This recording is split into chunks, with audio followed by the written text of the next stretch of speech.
पूरे विश्व में ग्रीन एनर्जी को बढ़ावा देने के लिए ईवी यानी इलेक्ट्रिक व्हीकल को बढ़ावा दिया जा रहा है। भारत भी किसी से पीछे नहीं है। पिछले कुछ सालों में बहुत तेजी से देश के अंदर इलेक्ट्रिक व्हीकल की संख्या बढ़ी है। इनकी मैन्युफैक्चरिंग की बात की जाए तो मोदी सरकार जिस तरह से देश में इलेक्ट्रिक व्हीकल यानी ईवी की मैन्युफैक्चरिंग को बढ़ावा देने में लगी है, उससे वो दिन दूर नहीं है कि जब भारत पूरी दुनिया का इलेक्ट्रिक मैन्युफैक्चरिंग का हब बन जाएगा। इसे ही लेकर अब मोदी सरकार ने एक ईवी पॉलिसी को मंजूरी दी है।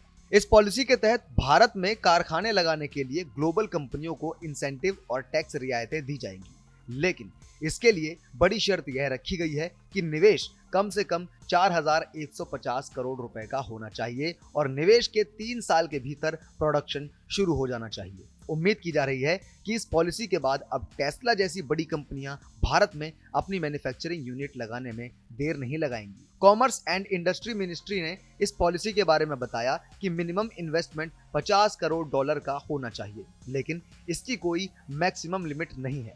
पॉलिसी में कहा गया है कि कंपनी को रियायतें लेने के लिए निवेश की घोषणा के 3 साल के भीतर भारत में प्रोडक्शन शुरू करना होगा और इसके बाद तीसरे साल तक 25% और 5 वर्षों में 50% डोमेस्टिक वैल्यू एडिशन का लेवल हासिल करना होगा।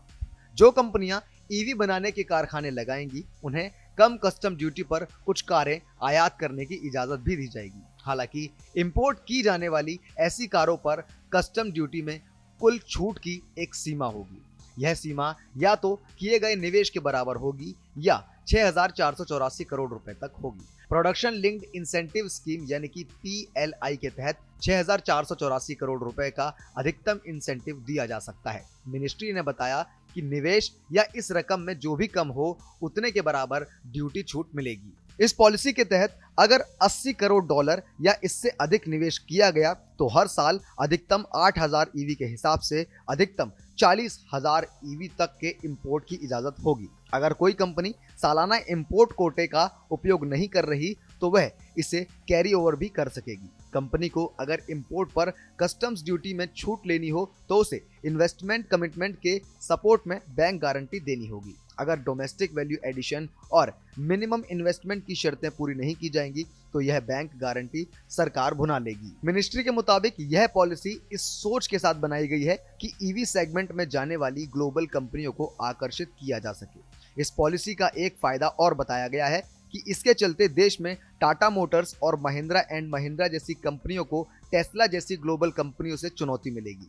अमेरिकी कंपनी टेस्ला लंबे समय से टैरिफ कंसेशन की मांग कर रही है, जिसके जरिए $40,000 से कम की कारों पर कस्टम ड्यूटी 70% तक कम कर दी जाएगी और इससे ज्यादा दाम की कारों पर पूरी ड्यूटी माफ कर दी जाएगी। उसने भारत में कारखाना लगाने के लिए यह शर्त रखी थी, लेकिन पिछले दिनों commerce and industry minister Piyush Goyal ने साफ कर दिया था कि भारत विदेशी कंपनियों के हिसाब से अपनी नीतियां नहीं बनाएगा और यहाँ के कानून और टैरिफ रूल्स ऐसे होंगे जो दुनिया भर की ईवी कंपनियों को आकर्षित करें। यह पॉलिसी मेक इन इंडिया को बढ़ावा देगी। ईवी के मामले में प्रतिस्पर्धा बढ़ेगी, जिससे ग्राहकों को लेटेस्ट टेक्नोलॉजी मिल सकेगी। प्रोडक्शन बढ़ने के साथ इसकी कॉस्ट घटेगी। ईवी का उपयोग बढ़ने पर क्रूड ऑयल इंपोर्ट पर देश की निर्भरता कम होगी।